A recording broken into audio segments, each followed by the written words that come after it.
Well, if you need to be very intentional.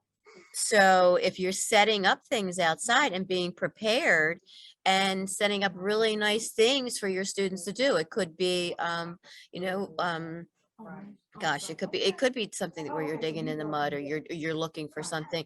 But if you set very nice provocations, then they're going to come over and they are gonna wanna be active, and they're not just gonna be running around acting crazy, because there's something really super cool that you've set up, and you haven't just set up one thing. I mean, there's, say 2 or 3 different kind of things, so that you are really, tapping on all the interest of the children. That's another thing, if you decide, you're super into, I don't know, trying to think of an example, um so like you're really into bugs. I mean, you're so super into bugs and you have all these really cool things, but the kids really aren't into it, then it's not going to be very successful. So you're going to have to know your group, know what they really like, know which children you're really going to have to pull in and give them, a partner. And hey, well, what, you partner up with this child who, is a little more adventurous, who doesn't mind getting their hands dirty.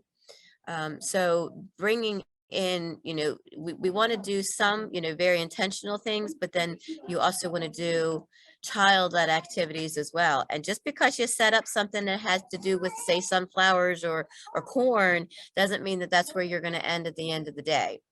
Somebody could take you on a tangent about good bugs and bad bugs, because there's always like super cool bugs that you find when you start shucking corn, and you could go off on a completely different tangent that you did not expect, but you kind of have to go with that and be prepared to go with that when your students go with that, and really show an interest, because that's really where that's that sweet spot. That's really where you want to be.